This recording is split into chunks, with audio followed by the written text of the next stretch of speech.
Fury's in the gym this morning, dreaming about Deontay Wilder, sleeping, eating, breathing Deontay Wilder. Don't go to sleep on me, D. I'm coming for a new year, and you're going to need more than 1 million judges from me this time, because the world knows the truth.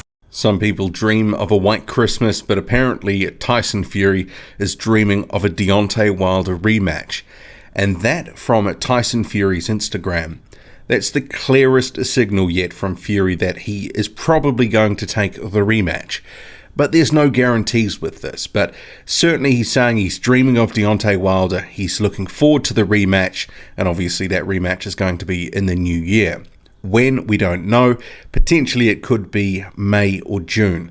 And from what it sounds like, Showtime doesn't really have any slots available before that anyway. But there has been some confusion about a potential rematch.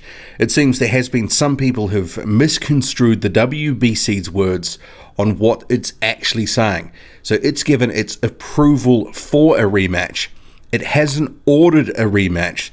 So both fighters, they are still freely available to go talk to Anthony Joshua or whoever else. Deontay Wilder could go off and face his mandatory Dominic Breazeale. But what the World Boxing Council is saying, it's on screen here now, effectively it's removing any barriers to a rematch. A unanimous agreement to sanction a direct rematch. A direct rematch has been approved. And the other bit here, it will create in a ruling which will also consider the mandatory status of the division. So that's taking care of Dominic Breazeale should they go forward with this rematch and get the fight made. So just to clarify, there is no rematch at the moment. Both fighters can go do whatever they want to do right now. There is nothing on them that says that they have to make this fight. But clearly what the fighters are saying themselves is they want this rematch, and it makes a lot of sense.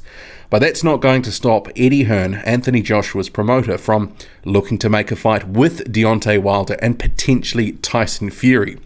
We'll just go to the Sky Sports story where Eddie Hearn is quoted here, because obviously there's been some concern on his part. He's hearing people are saying that the rematch has been ordered, and he's just come back with a few words of his own.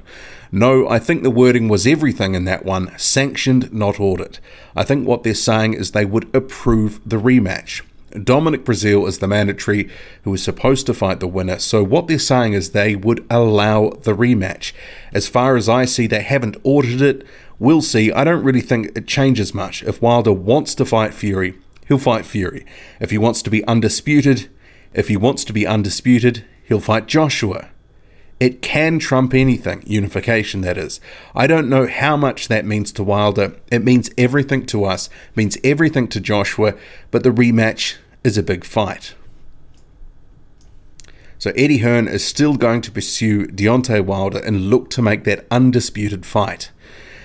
And it sort of looks a little bit marginal about whether that will happen now. Both very good fights. The rematch, obviously it's very fresh in our minds.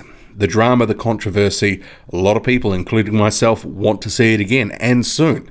But obviously this undisputed carrot that's been out there for quite some time hasn't got made, but there is the potential for it to be made if a deal can be struck. And as I said in a previous video, we have to bear in mind that what's being said publicly could be very different to what's being said in private.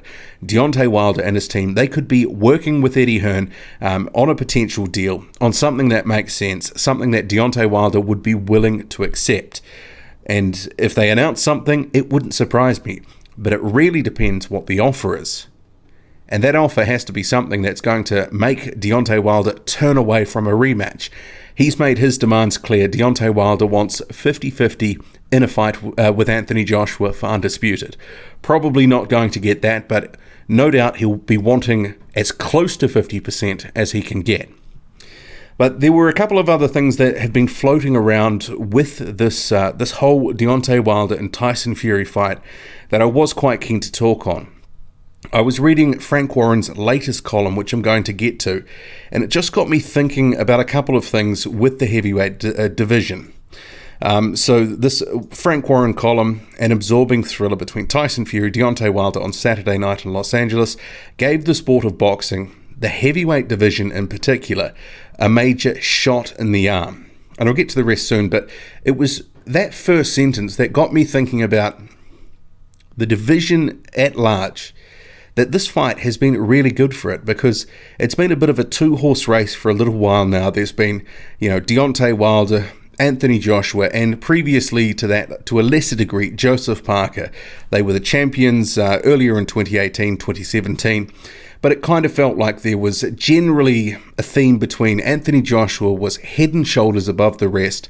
Deontay Wilder was closer to Joshua, and Joseph Parker was a bit of a dark horse in terms of how good could he really be. And maybe we still don't know the answer to that. But clearly he lost his belt to Joshua, so he's back in a bit of a rebuild mode after losing a second fight to Dillian Whyte.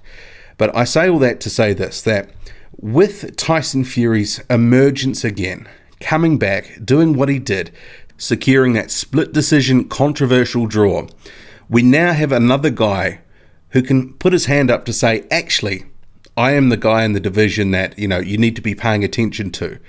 And Deontay Wilder in 2018, he's raised his profile, his image immensely. And actually, Joshua, Wilder and Fury, it's great to have all three raising their game, raising their profile, because the ultimate thing is it's better for the sport.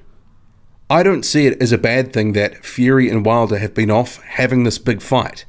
It's actually been growing their brands, their profiles, the interest in them.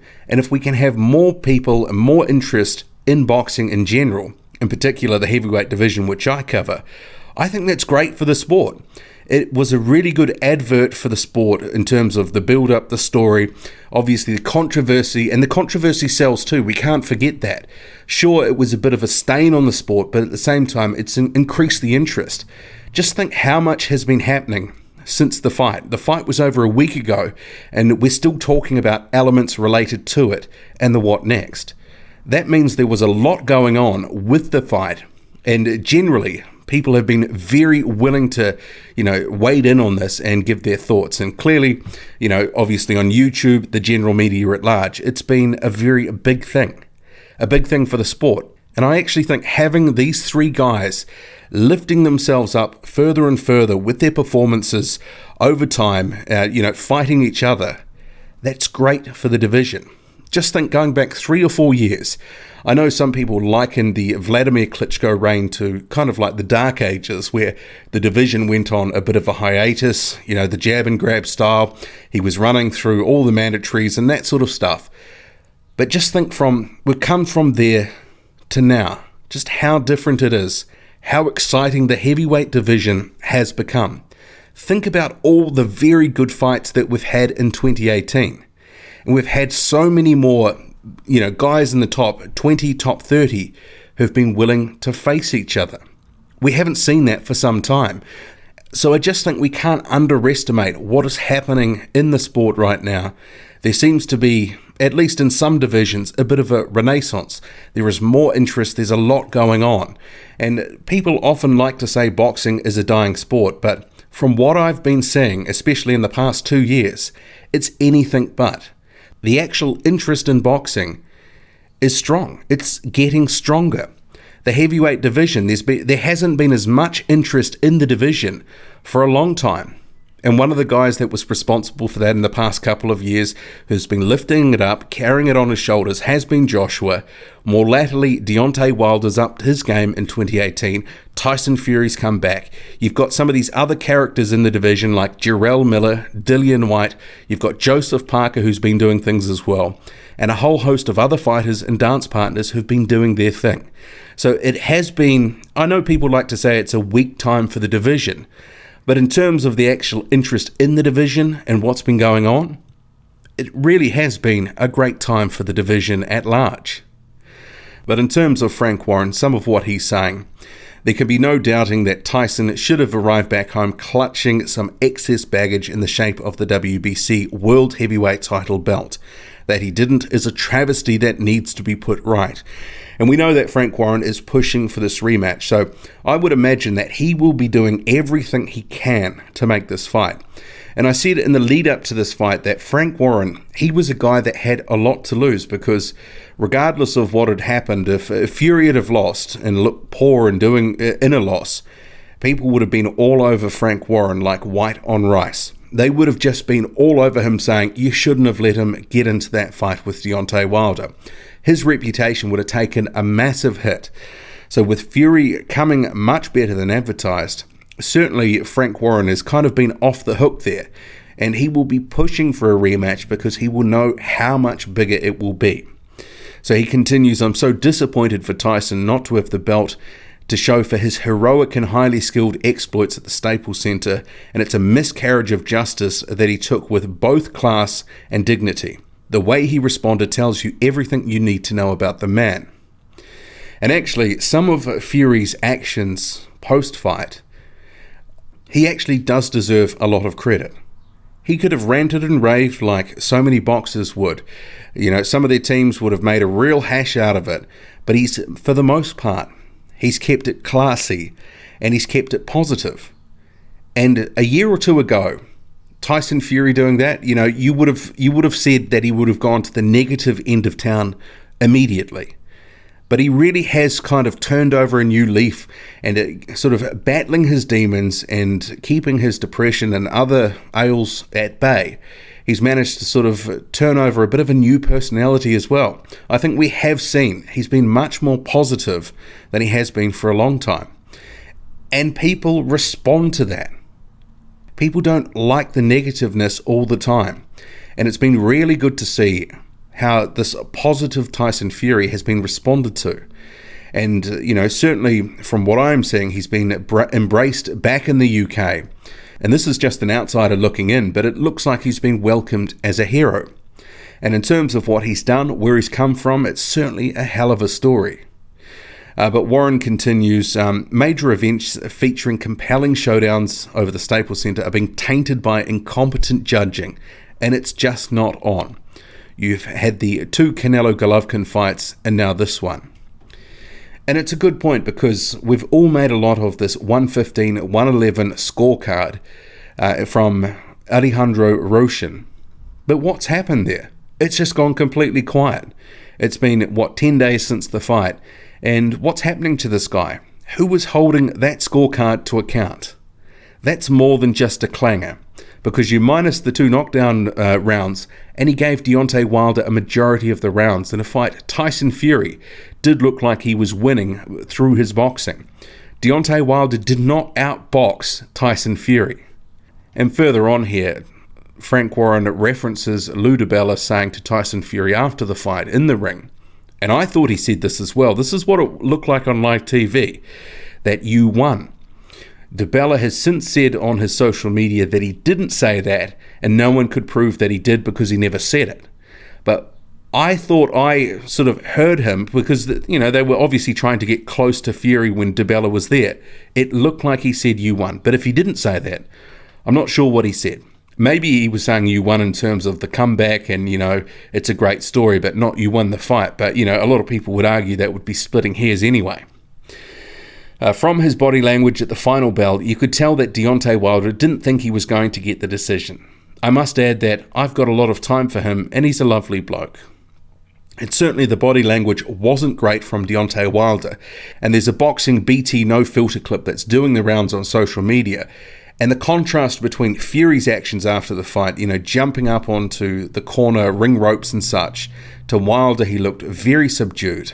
To when the result was read, I don't think Deontay Wilder believed he won that fight. But certainly since that result, he's been saying he won, and he even says he won 10 rounds of the fight, which I just find is completely laughable. But perhaps Wilder, what he's doing now, he's trying to stir the pot, build some expectation, some, you know, rivalry, something more for the second fight. But certainly you'd argue, given the controversial result, maybe it doesn't need too much more spice to the pot. There's some more here, but if you want to read it, go to frankwarren.com. Some of these things, sometimes you can get through Twitter. I wouldn't know anymore because Frank Warren blocked me more than a year ago for whatever reason. But yeah, I'll leave it there. Drop a comment, loud and often. Hit like, hit subscribe, follow me on Twitter. Boxing_squared. I'm out.